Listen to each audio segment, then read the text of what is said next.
시편 107편 10절에서 22절 교독하도록 하겠습니다. 사람이 흑암과 사망의 그늘에 앉으며 곤고와 쇠사슬에 매임은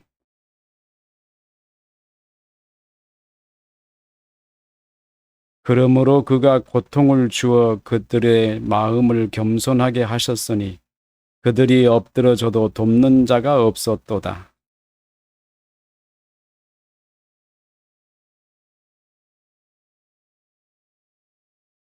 흑암과 사망의 그늘에서 인도하여 내시고 그들의 얽어맨 줄을 끊으셨도다.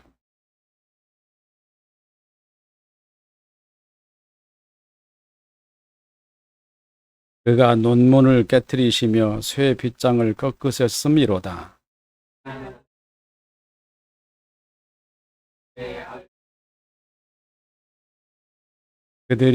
그들은 그들의 모든 음식물을 싫어하게 되어 사망의 문에 이르렀도다.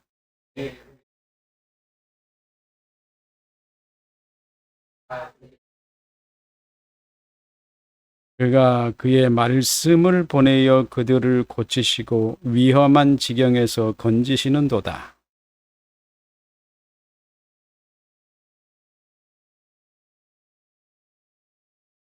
같이 읽겠습니다. 감사제를 드리며 노래하며 그가 행하신 일을 선포할지로다. 아멘.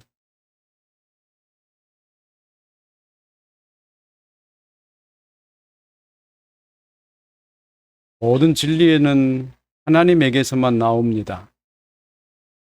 우리는 진리에 대해서 잘 이해하고 있어야만 합니다. 하나님에게서 나오기 때문입니다. 진리란 말은 무엇일까요? 그 말이 무슨 말일까요? 진리란 히브리어로 보면 아멘이란 뜻이에요. 이 말은 소리로 표현하거나 혹은 글로 표현하거나 아니면 어떤 형상에 대한 어떤 표현이 실체와 그의 사실이 표현하는 바에 일치하다라는 것을 의미합니다. 그 진리라는 말은 실체와 또는 사실이 그 표현하는 언어와 말과 일치하다 이런 뜻을 보고 진리다 그래요. 그래서 하나님의 말씀은 진리니이다 라고 할 때 아멘이라고 했어요. 제가 꽃이라고 말을 했는데 실제로 이 실체가 꼬실 때를 읽어보고 진리라 이렇게 말하는 것이에요. 그래서 말로 표현을 했든지 아니면 어떤 형상으로 표현을 했든지 존재하는 생명체가 받아들이기에 표현하는 실체를 정확하게 표현하는 것을 진리라고 말하는 것입니다. 그러면 진리가 아닌 것은 무엇일까요? 우리 흔히들 잘 알고 있는 거죠. 진리가 아닌 것. 그는 어떤 실체하는 사물이나 그 사물의 행위를 표현함에 있어서 다르게 표현하는 것을 보고 진리가 아니라고 합니다. 이것을 보고 다르게 표현하는 것을 보고 왜곡이라고 하고 이 왜곡은 반드시 수정돼야 돼요. 그래야 진리가 되는 겁니다. 근데 실체가 없는데 말이 있는 것이 있어요. 실체가 없는데 말은 행해졌어요. 지식은 있단 말이에요. 이걸 보고 뭐라고 말합니까? 그 꾸며서 하는 말이라고 그러는데 이것을 보고 우리는 영어로는 false라고 그러죠. 그건 사실 거짓이다 이런 거예요.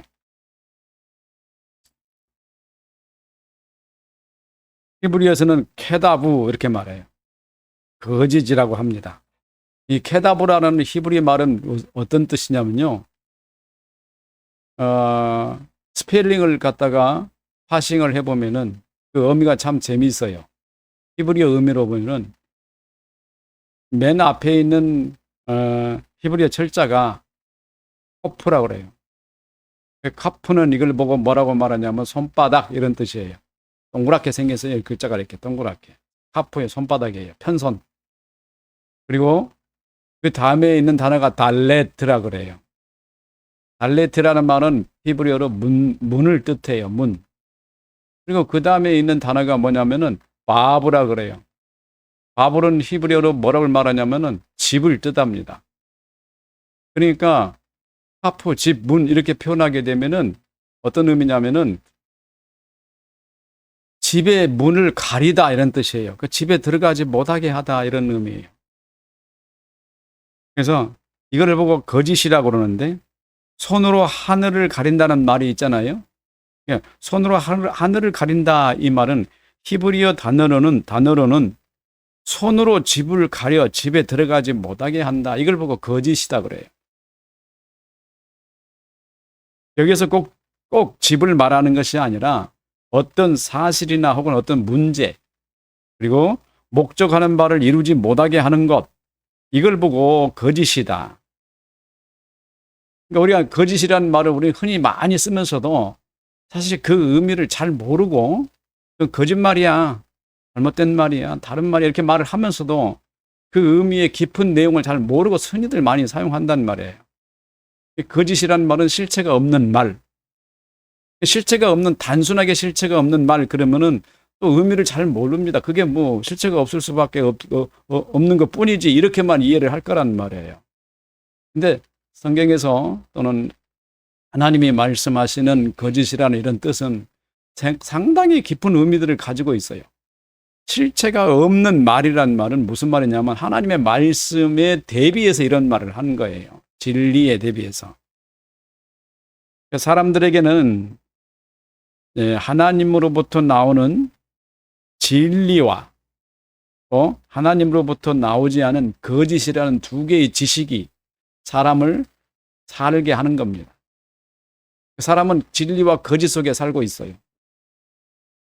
거짓은 실체가 아닌 것, 꾸며낸 것, 왜곡된 것을 말하고 진리는 하나님으로부터 나오는데 실체가 있는 것 이런 뜻이에요.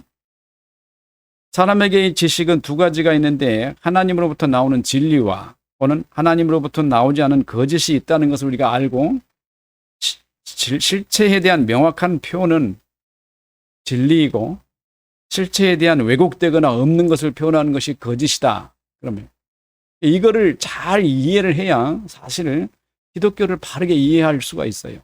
이거를 이해해야. 근데 우리는 흔하게 이 말을 쓰면서도 이 말의 깊은 의미를 잘 이해하지 못하고 그냥 건성건성 그냥 사용하고 있잖아요. 말들을. 우리가 이런 것을 통해서 우리가 얼마나 큰 오류를 범하고 있는지 모릅니다. 여러분은 왜 이런 말을 지금 하고 있다고 생각하십니까? 우리가 예수를 믿는 믿음을 가진 신앙에는 진짜 믿음과 가짜 믿음이 있다는 말을 들었을 것입니다. 그러면 앞의 말에 대비해서 진짜 믿음을 진리에 입각한 믿음이라고 말하고 가짜 믿음을 거짓에 입각한 믿음이라고 말할 때 그 두 개를 한번 생각해 보세요. 그 진짜 믿음은 뭐가 있는 믿음이에요? 실체가 있는 믿음. 가짜 믿음은 실체가 없는 믿음이에요. 실체가 있는 믿음은 뭐를 말하죠? 미래에 열매가 분명히 맺어지는 것을 말하고 실체가 없는 믿음은 뭘 말할까요? 미래에 열매가 맺혀지지 않는 것을 말하는 겁니다. 간단한 말이지만 이 말이 사실 우리에게는 굉장히 깊고 오묘한 철학적 의미를 이해를 해야만이 우리의 삶 속에서 우리가 삶을 기독교인의 신앙을 올바로 적용할 수 있다는 거예요. 그래서 이런 것들을 바르게 이해하면서 우리가 신앙생활을 하면은 신앙의 깊은 의미를 알게 될 텐데 그런 것들을 바르게 이해하지 않고 그냥 교회 나가서 예수 믿기만 하면 된다라는 자기 의지적 행동으로 하나님을 믿기 때문에요. 지적인 믿음이 아니라 무속적 믿음을 기독교 안에서 너무나 많이 행하고 있어요. 지금 한국 교회가 유럽 교회들처럼 이렇게 쇠퇴해가고 교회 안에 할머니들만 앉아 계시고 주일학교가 사라진 교회가 왜 이렇게 많을까요? 그 이유가 뭘까요? 너무나 분명한 이유예요. 근데 그 사람들은 다 뭐라고 말하냐면은 이렇게 말합니다. 세상 문화에 기독교가 따라가지 못하기 때문이다. 이렇게 말하고 있어요. 그 말은 맞는 말인 것 같아요. 우리가 듣기에. 세상 문화에 기독교가 따라가지 못하는 것. 근데 반대로 얘기를 해야 돼요. 기독교가 세상 문화를 리드하지 못했기 때문이다. 세상 문화를 기독교가 이끌고 가지 못했기 때문이다. IT가 발전하고 과학 산업이 발달하고 IT 문화가 발달하고 지금은 인공지능이 만들어지고 2027년도 되면은 싱글레리티 즉 특이점 시대가 오고 인간보다 자아가 만들어져 초지식이 만들어지는 그런 시대가 온다고 하니까 말이에요. 지금 교회에서 기독교라는 게요, 그들 사회 문화하고 전혀 맞지 않아요. 이게 1600년도에 17세기 초에 네덜란드에서 철학 활동을 한 프랑스 철학자 데카르트가 한 말이 지금 현실화 돼버린 거예요. 기독교는 비이성적 종교라 그래가지고 사람들이 기독교를 저 멀리 치부해 놔버리잖아요. 종교를. 지금 젊은이들 중에서 기독교에 관심을 가지려고 하는 사람 누가 있어요? 갈수록 사라져요. 왜 그럴까요? 지금 문화와 너무 안 맞기 때문에. 그런데 놀라운 시대가 다가올 겁니다.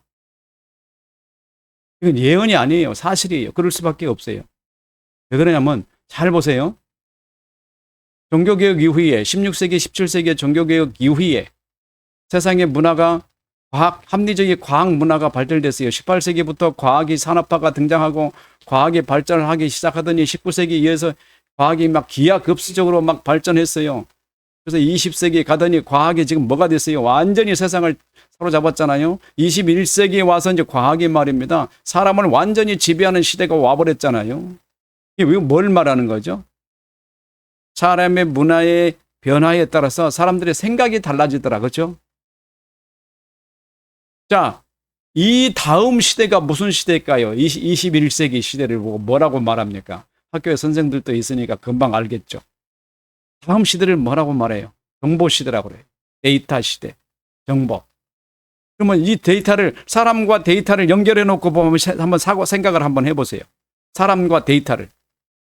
사람을 어떻게 이해하겠어요? 옛날엔 사람을 진화론 과학적으로 이해를 했지만 지금은 사람을 이제 정보와 관계돼서 이해를 한단 말이에요. 사람의 활동과 생각과 모든 것을 정보와 연관해서 생각을 할 거란 말이에요. 왜? 눈에 보이는 게 인공지능이거든요. 인공지능은 데이터로 활동하고 움직인다는 말입니다. 그 인공지능이 데이터로 활동하고 움직이기 때문에 그것들이 사람들이 생각할 거예요. 그럼 사람은 뭘로 움직이지? 데이터로 움직이네? 이런 얘기를 할 거 아니겠어요? 그 데이터라는 것이 과연 뭘까? 이런 거를 연구하는 시대가 지금 다가왔어요, 이제. 데이터가 어떻게 사람을 움직이는가, 이 말이에요. 그게 다가오지 않았나요?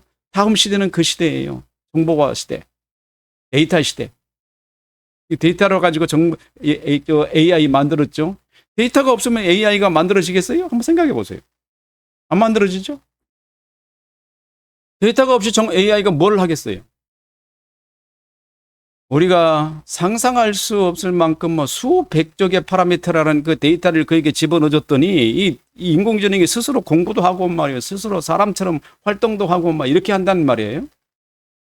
그래가지고 사람이 생각하고 있는 지식을 대신 생각해 주고 말이에요. 데이터 정보도 꺼내주고 이런 일을 해주잖아요. 기계가 지금 대신 생각해서 사람이 일을 해준다는 말이에요. 그럼 사람은 뭘 할까요? 그때 가서. 자기가 데이터를 생성하지 않으면 뭘 해야 될까? 그때 가서. 이런 시대가 오지 않겠어요? 그러면 사람들이 고민을 하는 겁니다. 철학자들이. 틀림없이 고민하게 돼 있어요. 이미 고민을 하고 있어요. 철학자들은. 이 데이터 시대가 오는 이 시대에 지금 사람들은 그러면 뭘 생각해야 되는가? 정보는 나와 어떤 관계가 있는가를 생각하는 거예요. 그럼 나는 과연 누군가? 자기 정체성에 관한. 이게 다 어디로 가느냐면 성경이 말하는 대로 갑니다. 하나님이 나를 어떻게 만드셨으며 하나님이 내게 어떻게 말씀하시고 성경에서 늘 하는 말씀이 여러분에게 말씀을 드렸잖아요. 하나님께서 사람을 만들어 놨습니다. 사람을 만들어 놓고 흙으로 지어놨어요. 흙으로 지어놨지만 그에게 말씀을 주시지 않으셨으면 그 사람은 행동할 수 있는 존재일까요? 행동할 수 존재가 아니잖아요. 데이터가 안 들어가면. 그래서 하나님이 최초에 사람에게 말씀을 하셔요. 말씀에 생육하고 번성하여 땅에 충만하라. 이 말씀을 탁 주셨어요. 생육하고 번성하여 땅에 충만하라. 이 말씀을 살아있는 사람에게 정보를 했단 말이에요. 그에게 대화로 말을 했어요. 말을 했단 말은 무슨 말입니까? 정보를 줬다는 말 아니겠습니까? 정보를 줬더니 그 사람이 그 정보를 받아들이고 이해를 했어요. 그리고 그 만들어진 사람과 하나님은 지속적으로 대화를 시작했어요. 그리고 어느 때에 이르러서 하나님이 뭐라고 말씀하셨냐면은 내가 너에게 지금 말과 정보를 계속 주고 있는데 여기 동산 중앙에 있는 선악과를 먹지 말라. 한번 생각해 보세요. 그 선악과를 하나님이 정보를 주시지 않으면 사람이 스스로 알 수 있을까요? 없을까요? 모르잖아요. 정보를 줘야 되잖아요. 정보. 사람에게 정보를 주는 것이 뭡니까? 말씀을 하시는 거잖아요. 하나님께서 사람에게 그 말씀을 주니까 사람은 그 말씀을 받아들이고 이해하고 생각하잖아요. 자, 그랬는데 사람들이 그 선악과를 먹지 말라고 했는데 거기서 어떻게 했어요? 사람들이 선악과를 딱 따먹고 말았잖아요. 따먹게 되자 어떤 결과가 나타났습니까? 하나님과의 사람과의 정보의 단절이 와버린 거 아니겠어요? 더 이상 하나님으로부터의 사람의 발전에 대한 사람이 진부할 수 있는 모든 정보가 끝나버린 거예요. 만약에 선악과를 먹지 말라 말씀하시고 더 이상 하나님이 말씀하시지 않으실까요? 계속 하나님은 사람과 관계를 맺으시고 사람에게 필요한 정보를 계속 주셨을 텐데 사람이 어떻게 했어요? 하나님을 떠나버렸죠. 오늘 본문이 그 말이에요. 사람이 하나님을 떠나서 하나님 말씀을 거역함으로요. 오늘 시편 107편 노래 가사는 표현하는 말씀이 진짜를 말한다고 표현한다면 우리는 그 배면에 있는 실체를 이해할 수 있을 것입니다. 그런데 이 말씀을 진짜를 표현하지 않고 그저 말이나 글로 표시된 것이라면은 우리가 이를 믿고 의지한 결과는 매우 비참할 거예요. 이 말이 무슨 말이냐면 오늘 저와 여러분이 읽은 시편에 있는 말씀이 진짜라면, 사실이라면, 진짜면 무슨 말이에요? 그 배경에 뭐가 있다고요? 실체가 있다. 그러면 진짜라면은 그것은 우리에게 모두가 다 이루어질 것이라는 말인 거 아닌가요? 근데 그게 진짜가 아니고 가짜라면 이 말이 무슨 말이에요? 그냥 하나님이 허튼 말 한 거다 이런 뜻 아니겠어요? 진짜라면은 이런 뜻이에요. 그래서 오늘 우리가 읽은 본문은 실체를 분명히 가진 사실을 언급한 노래라는 것을 받아들이고 글을 읽습니다. 이건 분명한 사실이야. 그렇게 된 거야. 그래서 이런 거야 라고 생각하고 읽는 거예요. 받아들이고 읽는 거라고. 확실히 믿고. 이게 하나님의 백성이 하나님의 말씀을 받아들이는 거예요. 그것이 하나님의 말씀이기 때문이 아니라 그 하나님 말씀이기 전에 이 말씀은 사실을 오류 없이 적시한 말씀이고 그렇기 때문에 이 말씀은 하나님의 말씀일 수밖에 없다라고 이해하는 것입니다. 진리는 오직 하나님으로부터만 나오기 때문에 그렇다면 우리가 무엇보다도 진리와 거짓이란 말을 잘 이해하고 있어야 하는 거예요. 진리는 무엇이고 거짓은 무엇인가 이것을 온전히 이해하지 못하면 결코 온전한 그리스도인으로서의 인격을 갖출 수가 없어요. 못 가져요. 절대 갖지 못합니다. 그래서 지금까지 예수 믿고 신앙생활 하면서 오늘 저와 여러분에게 좀 오랫동안 같이 해오면서 느끼는 것이 있어요. 하나님을 믿는 신앙은 아무나 하는 것이 아니다. 하나님이 선택하고 부르시지 않으면 결코 이 신앙은 할 수 없는 것이다. 그러니까 일반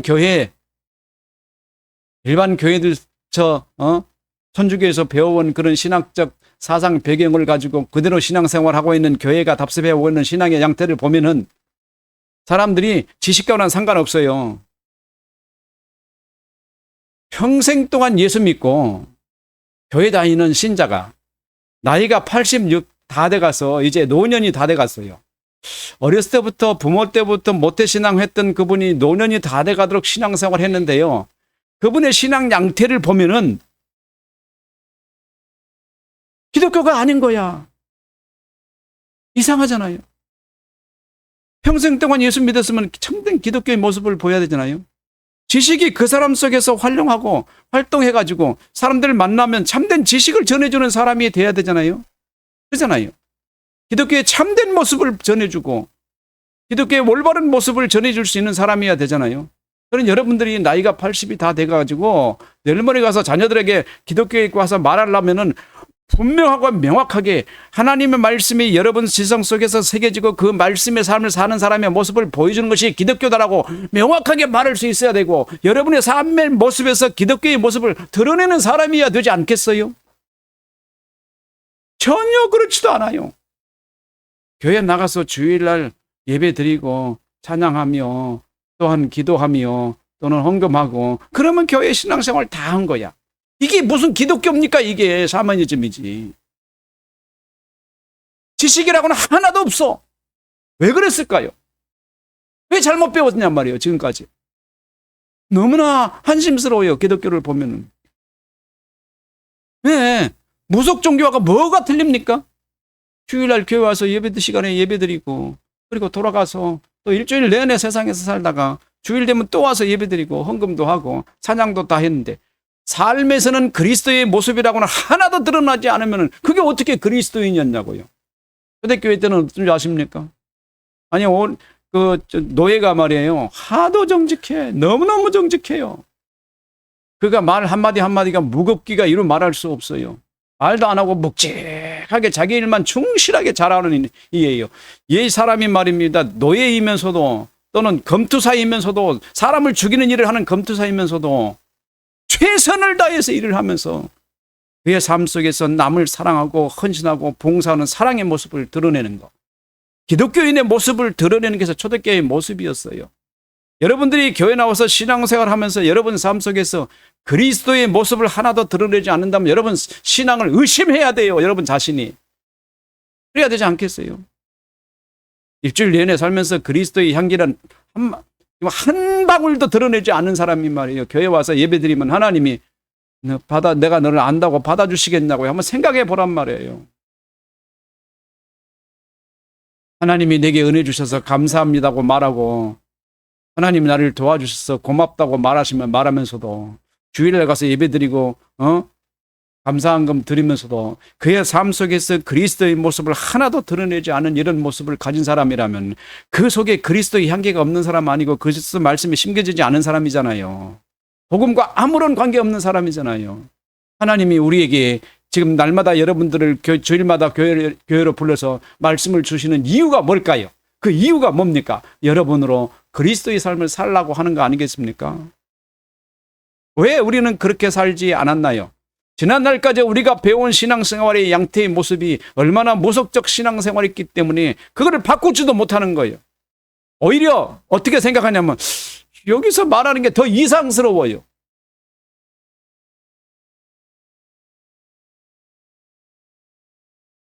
하나님이 말씀으로 천지를 창조하셨습니다. 한번 생각해 보세요. 말씀으로 천지를 창조하셨으면 말씀하시면 모든 만물이 드러납니다. 하나님이 여러분에게 말씀하셨으면 그 말씀이 여러분에게서 드러나야 될 거 아니겠어요? 그죠? 그렇지 않나요? 말씀하셨으면 그 말씀이 내게서 드러나야 되죠.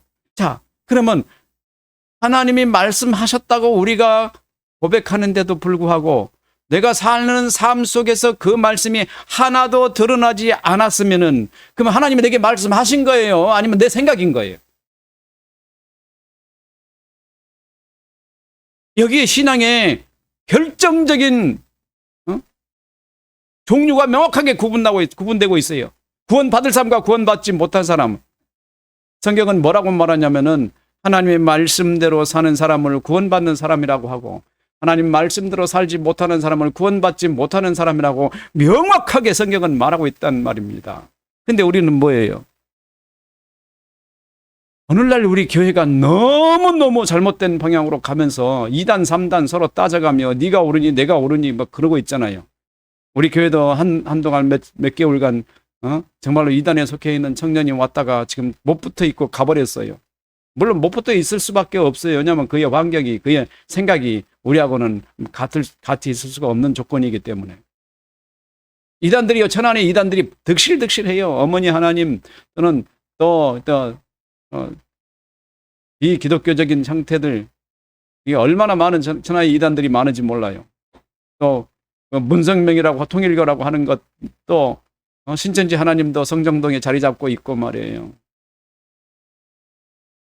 그러면 여러분에게 자세히 한번 생각해 보세요.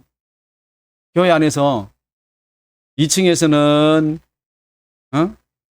새로운 목사가 예배드리고 본당에서는 원로 목사가 예배드리고 이게 교회예요? 이 천안에 그런 교회가 지금 몇 개나 됐어요. 아직도 그러고 있어. 스스로 뭘 드러내고 있습니까? 스스로 사랑하지 못하고 스스로 진리의 모습을 드러내지 못하면서 스스로의 모습을 세상에 드러내면서 지금 뭐라고 말하는 거예요? 우리는 교회가 아니다고 말하고 있는 거예요. 우리는 교회단체가 아니다. 그리스도의 사랑을 드러내지 않는 사람이다. 초대교회의 모습을 드러내지 않는 사람인 걸 스스로 보이고 있는 겁니다. 누가 하나 죽어야 될 거 아니에요. 십자가에 못 박혀 죽어서 예수님이 못 박혀 죽으듯이 자기는 희생해가지고 교회가 하나대로 해야 되지 않겠습니까? 이게 지금 한국 교회의 양태고 모습입니다. 큰 교회는, 대형 교회는 어떤 줄 아십니까? 수많은 사람들 모아서 자기가 전도 다 했기 때문에 이 교회는 내 거야. 재산도 내 거야. 수십억씩 막 해외로 빼돌리고 말이에요. 그런 몰상식한 일들을 저지르는 사람이 자기 아들에게 교회를 물려주기는 하지 않나, 이런 세습이나 하지 않나. 이게 주님이 그렇게 일하십니까?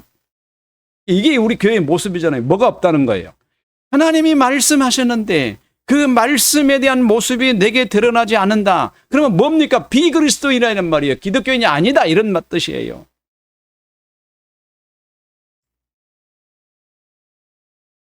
오늘 시편, 우리가 읽은 시편 기자의 노래는 천지를 창조하시고 만물의 주인이신 하나님이 고통 중에 있는 사람이 어떻게 고통에서 건지시며 구원하신지를 인간의 자기 지혜로 고백하는 노래입니다.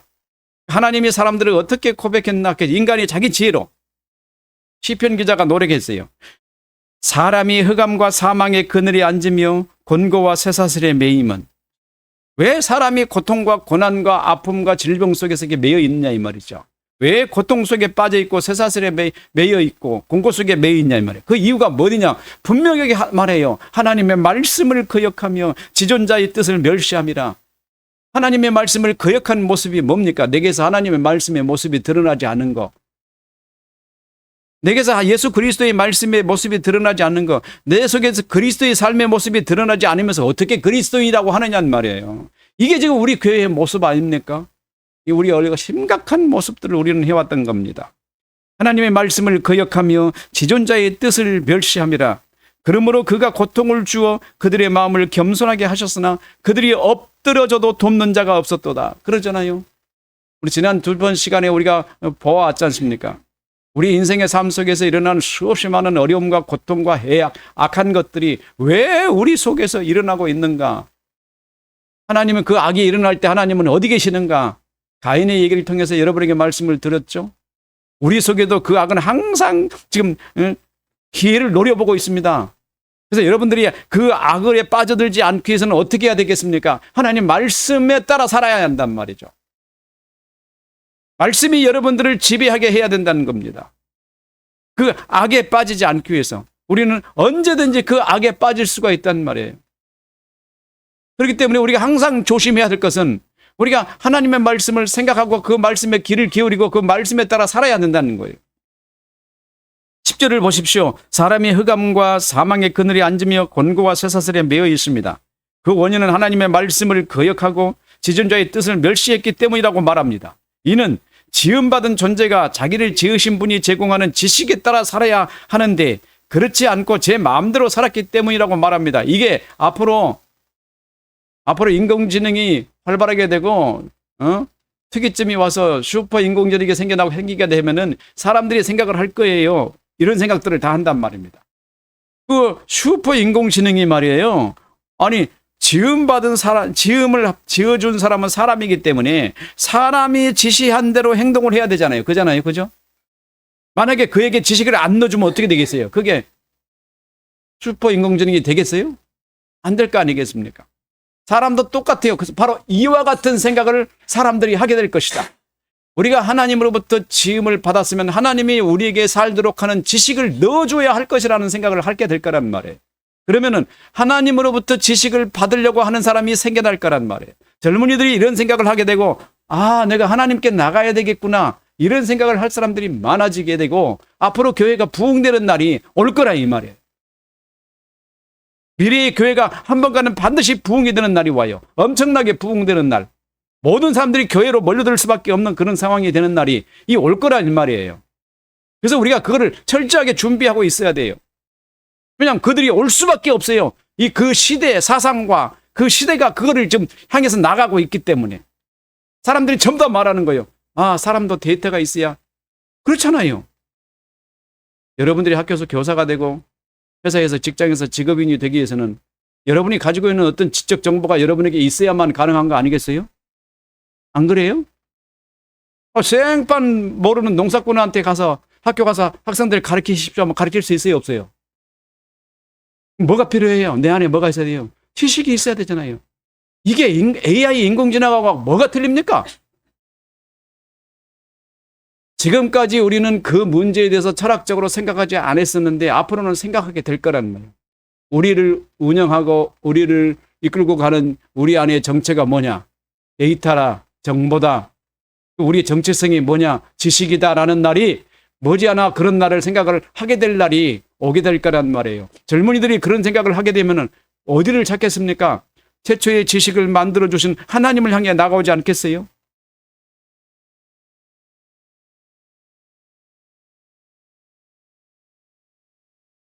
지음받은 존재가 자기를 지으신 분이 제공하는 지식에 따라 살아야 하는데 그렇지 않고 제 마음대로 살았기 때문에 뭐가 와요? 혼란과 번고와 흑암과 사망의 그늘이 그들에게 밀려올 수밖에 없다. 생각해 보세요. 인공지능을 사람이 원하는 대로 살기로 했는데 그렇게 안 살면 어떻게 돼요? 지 마음대로 살면 어떻게 합니까? 갖다 부숴버리죠. 때려버릴 거 아니겠어요? 이 말씀은 지금 세상에 일어나고 있는 인간의 세상의 모든 것을 표현하고 있습니다.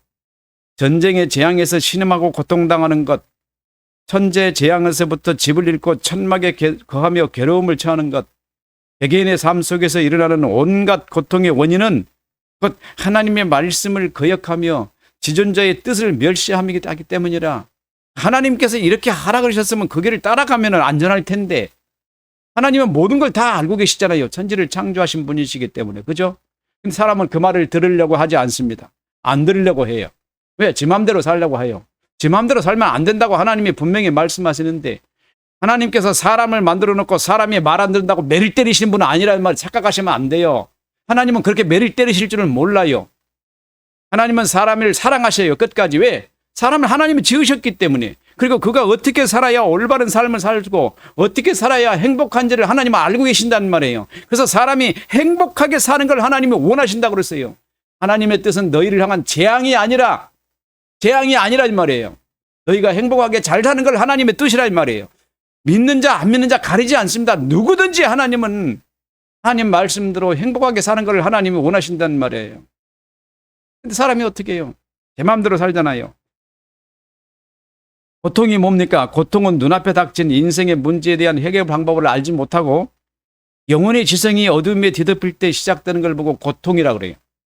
고통은 히브리어로 영어로는 호르라고 말하는데 히브리어는요 파라제트라고 그래요. 파라제트. 내가 어떤 행위를 한 결과로 말미암은 것이 아니라 내가 어떤 행위를 했더니 무엇이 다가온 것이 아니라 아무런 행위도 하지 않았는데 외부로부터 압력이 밀려와 가지고 자기 힘으로는 벗어날 수 없어요. 그래가지고 생명의 경각간에 있는 상태, 이걸 보고 고통이라고 그래요. 고통의 최고의 정점은 뭘 말하는 줄 아세요? 어린아이가 전번에 이 천안에 어디서 그랬죠? 어떤 그 계모가 가방 속에다 집어넣고 애를 위에서 짓밟았어요. 어린아이를. 왜 짓밟았겠어요? 죽으라고 짓밟았지 않았겠어요? 그 어린아이가 그 안에서 어떤 일이 생겼겠어요? 생각해 보세요. 고통스럽고요, 안 고통스럽고요. 나는 그거 생각할 때마다요, 치가 떨려요. 이번에 또 그 일이 또 생겼죠. 태권도장에서. 상상할 수 없는 일이 생기잖아요. 그 애가 느끼는 감각, 그걸 보고 고통이라고 그래요. 그 10분, 20분간 느끼는 그 죽을 것 같은 고통, 그 심장에 압박이 다가오는 고통, 이거는 보고 뭐라고 말하냐면 숨을 들여 마시는데 내쉬지 못하는 거예요. 이거 얼핏 고통이에요, 이게. 이걸 내쉬어야 편한데 내쉬지 못하는 겁니다. 이 외부로부터 오는 압박, 내가 잘못해서 한 것도 아닌데 이게 말입니다. 그게 밀려왔을 때 이 고통을 어떻게 그게 견뎌내겠냔 말이에요. 외부에 강한 힘이 밀려왔는데. 4살밖에 되지 않는 그 어린아이가 어떻게 견뎠겠습니까? 치가 떨려 제가 생각해봐도. 이건 사람이 할 일이 아니다. 그렇잖아요. 그런 일들이 지금 얼마나 많이 일어납니까? 하나님께서 그런 일을 여러분이 당할 것을 미리 아시고 여러분에게 미리 말씀하신다 이 말이에요. 항상 가까이서 말씀하세요. 그러지 않게끔. 인생에 닥치는 고난은 하나님의 말씀을 거역하며 지존자의 뜻을 멸시하기 때문이라. 그러고도 그들이 말합니다. 하나님이 나를 왜 도와주시지 않았냐고. 하나님 말씀 듣지도 않고 왜 도와주지 않았냐고 어떻게 말하냐 말이에요. 맨날 참 재밌어요.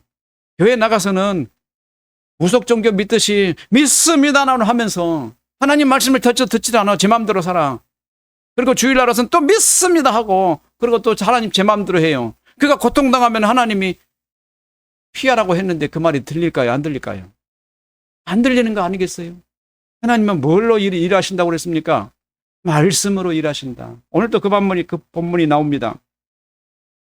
깊은 수면 상태에 있는 사람을 덮친 자연 재앙은 그 피해자는 사실 공포를 느낄 수도 없는 그 순간에 그 순식간에 그 사람에게 위협이 닥쳐와서 그 사람의 숨을 거둬갑니다. 그죠? 내가 예수 잘 믿는 사람이에요. 그런 것들은 그렇게 받아들여야 돼요. 내가 예수 잘 믿는 사람인데 내가 잠을 깊이 자고 있는데 그냥 어떤 위협이 확 닥쳐와가지고 내 숨을 못 쉬는 상태가 됐어요. 고통일까요? 편안한 죽음일까요? 하나님이 그렇게 데려가시는 거예요. 그 사람이 고통을 주지 않으시라고. 그런 경우는 감사해야 돼요. 하나님은 나를 불러 가실 때 잠자고 있었는데 가만히 나도 모르는 사이에 숨을 내쉬지 않고 아침에 일어나서 가서 왜 안 일어납니까 하고 깨우려고 했더니 죽어 있어요. 그 얼마나 행복한 죽음입니까? 우리가 그런 죽음을 만나야 되지 않겠어요? 안 그래요? 근데 그 죽음의 직전에서 고통당하는 그 소리를 난 들어본 적이 있어요. 어떤 사람이 죽는데 말이에요. 그 고통을 말입니다. 얼마나 소리를 지르든지요. 옛날에 이런 얘기도 있어요. 죽기 전에 사람이 그 죽음의 고통을 담당하지 못해가지고요. 집안 기둥을 들썩들썩 했다고 말해요. 얼마나 그 고통을 이길 수 없으면 그렇겠어요. 고통이 그렇게 힘든 거예요. 그러나 하나님의 백성에게는 그런 것도 느끼지 못하게끔 하나님이 데리고 가셔요. 얼마나 행복한 겁니까?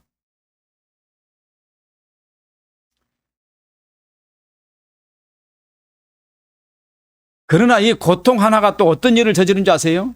이 작은 문제가 한 사람에게 일어나면 순식간에 옆 사람에게 전염되는 전염병처럼 퍼져나갑니다.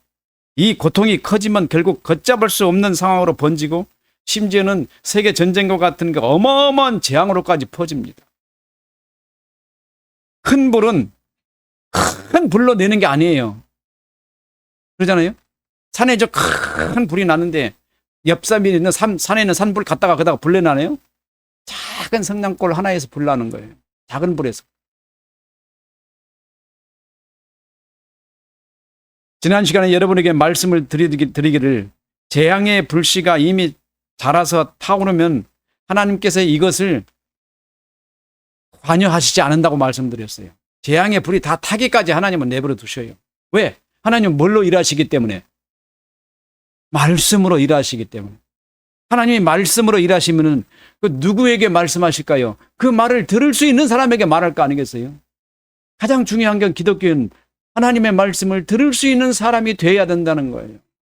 우리가 항상 하나님의 말씀을 들을 수 있는 사람이 되기까지 교회에서 신앙생활 하는 것이 그게 신앙생활이에요. 내가 죽는 날 하나님 말씀을 들을 수 있도록 고요하게 하나님의 말씀을 듣는 사람이 되게 하기 위해서 날마다 교회 나와서 예수 믿고 신앙생활 하는 것이죠. 그렇게 영적 자아가 자라나는 거 아니겠습니까?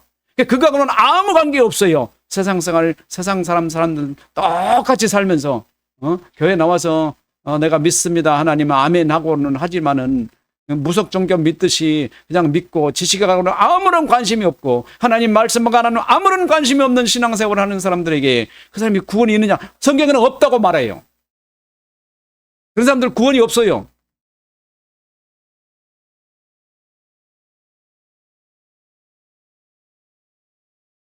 하나님께서는 진심으로 원하시는 것, 진심으로 원하시는 것이 뭐냐면은 이 고통의 씨앗이 생겨나지 않고 자라지 않도록 하는 것이 하나님이 원하시는 거예요. 고통의 씨앗이 자라지 않고 생겨나지 않으면 사람들에게는 행복밖에 더 없잖아요. 그죠? 그렇게 하려면 어떻게 하는 거예요? 하나님의 말씀을 보내시는 거예요. 그러잖아요.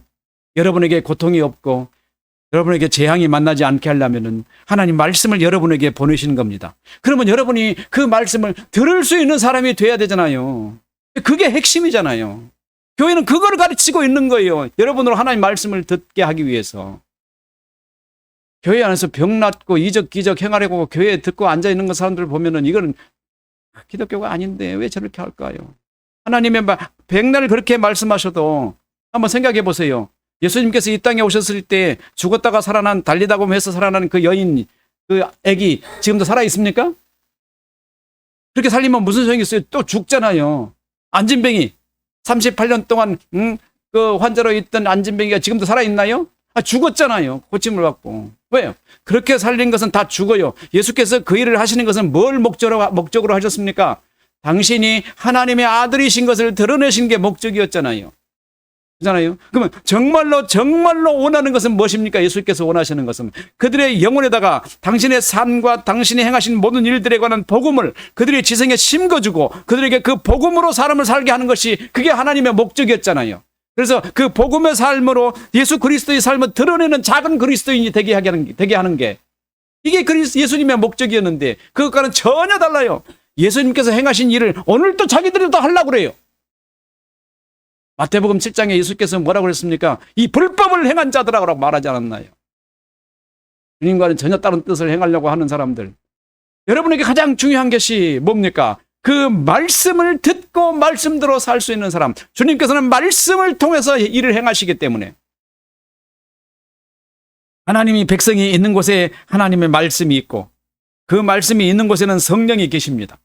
그러므로 하나님은 그의 택하신 백성에게 항상 함께 하시는 것입니다. 하나님의 백성에게 함께 하시려면 그 말씀을 먼저 보내시고 그 말씀과 함께 하시는 것입니다. 그러나 하나님의 백성이 아닌 사람들에게는 하나님이라는 이름과 또는 온갖 하나님의 지혜와 같은 지식들이 있지만은 하나님은 거기 안 계십니다. 우리가 많이 언급하면서 살펴본 바와 같이 어떤 지식이든지 거처를 차지 아니하면 그 정체를 드러내지 못한다고 말씀을 드렸습니다. 지식이 거처를 차지 아니하면 그 지식의 정체를 드러내지 못한다. 복음이 여러분의 지성의 거처를 차지 아니하면 여러분에게서 복음의 정체가 나타나지 않는 거예요. 그게 진리입니다. 진리. 이 어마어마한 진리를 우리가 들으면서도 그걸 얼마나 우리가 소홀히 생각했습니까? 지식이 정체를 차지하지 않으면 거처를 차지하지 않으면 정체를 드러내지 않는다. 예수 그리스도의 복음이 여러분의 지성을 차지하지 않으면 여러분에게서는 그리스도의 삶을 모습을 드러낼 수가 없는 겁니다. 절대 안 드러내요. 안 나타나요. 왜 여러분이 예수 그리스도의 삶의 모습을 드러내지 못합니까? 여러분 안에 복음이 심겨지지 않았기 때문이라는 그 증거예요. 슬퍼해야 돼요. 하나님, 나 슬픕니다. 내가 예수 그리스도의 삶의 모습을 드러내야 되는데 내가 아직 그러지 못하고 있습니다. 아버지, 내가 예수 그리스도의 삶을 드러내는 사람이 되게 하시옵소서. 내가 이웃을 사랑하게 하시고 이웃과 함께 교제를 나눌 수 있는 사람이 되게 하시고 이웃과 함께 하나님의 영광을 드러내는 사람이 되게 해달라고. 이게 여러분의 목적이어야 되고 이게 삶의 목표여야 되는데 말입니다. 그것과는 아무런 관계심이 없어요.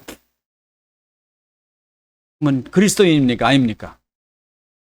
우리 스스로 우리 행동이 말하고 있잖아요. 우리 삶의 모습이 그 말을 하고 있잖아요. 나는 그리스도인이 아니라고.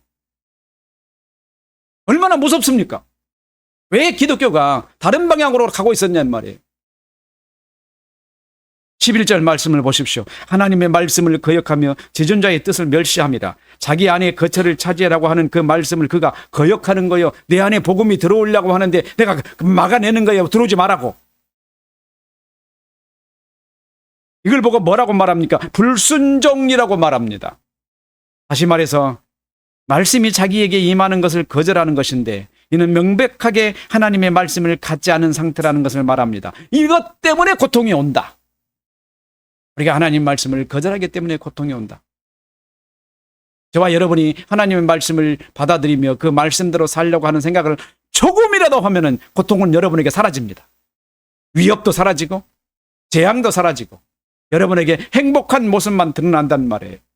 신명기 28장 1절부터 14절에 뭐라고 말합니까? 너희가 오늘날 내가 너희에게 명하는 그 모든 말씀을 지켜 행하면 세상에서 머리가 되고 꼬리가 되지 않을 것이며 내 자녀들이 잘 될 것이며 라고 했어요.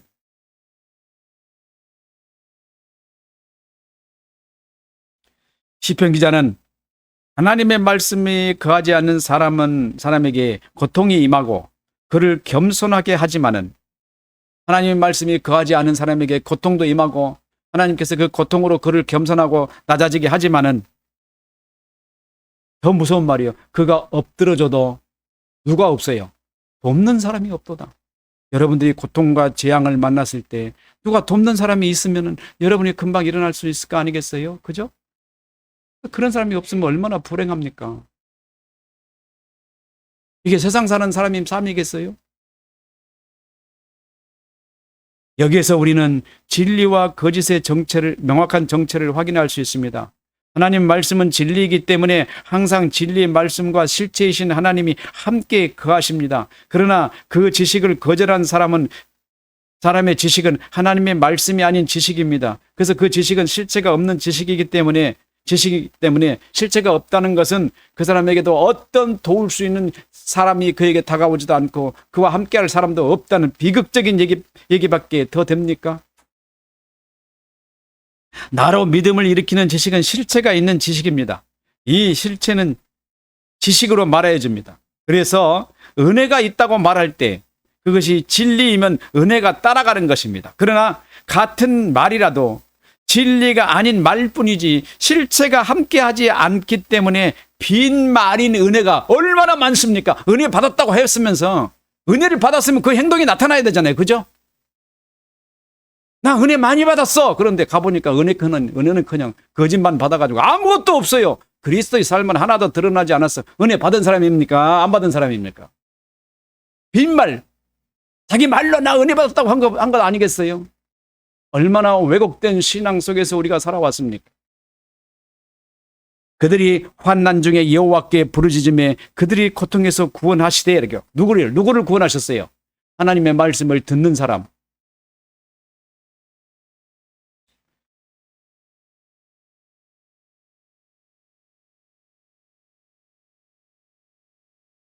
(20절) 말씀을 같이 읽겠습니다. 시작. 그가 그의 말씀을 보내어 그들을 고치시고 위험한 지경에서 건지시는 듯. 하나님이 어떻게 하신다고 그랬어요? 말씀을 보내어 역사하십니다. 하나님이 가인이 아벨을 쳐 죽이려고 하는데 그때 하나님이 가셔서 태풍을 일으키거나 뭘 일으키거나 재앙이 일어날 때 재앙을 막으시는 분이 아니시라 이미 먼저 그의 마음속에서 그 재앙이 일어나지 않도록 가인에게 다가가셔서 말씀을 해주시는 겁니다. 여러분에게 재앙이 다가올 것 같은 인간의 인격적인 삶을 살려고 하는 그 순간이 다가올 것 같으면 하나님께서 여러분을 향하여 먼저 다가가셔서 말씀을 하시고 막으시는 거예요. 여러분으로 하여금 그 재앙에 만나지 않게 하시려고. 그러려면 우리가 어떤 사람이 돼요? 하나님의 말씀을 들을 수 있는 사람이 그렇게 중요하잖아요. 하나님의 말씀을 들을 수 있는 사람이 돼야 되지 않습니까? 그러니까 그래야 우리가 위협과 재앙에서 벗어날 수 있는 거 아니겠습니까? 하나님은 말씀을 보내어 역사하시는 분이시다. 근데 사람들은 뭐라고 말합니까? 내가 기도했더니 하나님이 역사하지 않더라. 아무리 기도했는데 하나님이 들어주지 않더라. 하나님은 말씀을 보내어 여러분에게 역사하십니다. 그리고 여러분 삶에서 그 말씀이 여러분에게 드러나게 하십니다. 재앙이 다가온다 피하게 하실 때는 여러분도 느끼거나 알지 못합니다. 그런데 여러분 안에 있는 복음이 여러분을 끌고 그 재앙에서 벗어나게 하시는 거예요. 저와 여러분에게 하나님의 말씀이 함께하지 않으면 우리는 그리스도의 삶을 제대로 살 수 없다는 것을 분명히 인식하는 여러분들이 되기를 저는 바랍니다. 그래서 만약에 여러분에게 그리스도의 삶을 살지 못하는 것 같다는 그런 생각이 들면은 하나님 내가 그리스도의 삶을 살기를 원합니다. 내게 말씀을 주십시오. 내 지성에 말씀을 새겨 주십시오. 복음을 주십시오라고 눈물 흘리면서 기도해야 되는 거예요. 혹시 합니까? 내가 택함을 받지 않는 사람인데 하나님이 나에게 그 은혜를 베푸실지도 모르잖아요. 하나님은 구하는 자에게 결코 외면하시지 않으신다고 했으니까. 예수께서 가나안 여인이 와가지고 자기 딸이 아픈 거를 살려달라고 막 부르짖을 때 예수께서 뭐라고 말씀하십니까? 자녀들의 떡을 취하여 개들에게 줌이 마땅치 아니하다고 하셨지 않습니까? 그런데 그 여인이 뭐라고 했습니까? 맞습니다. 자녀들의 떡을 개들에게 줄 수 없습니다. 근데 뭐라고 말했어요? 개들도 제 주인의 세상에서 떨어지는 부스러기를 먹나이다라고 말했을 때 예수님께서 그를 여자여 내 믿음이 크도다라고 말하고 그를 구원하시지 않았나요? 하나님께서 그에게 구하는 자에게 외면하시는 분이 아니라 이 말이에요.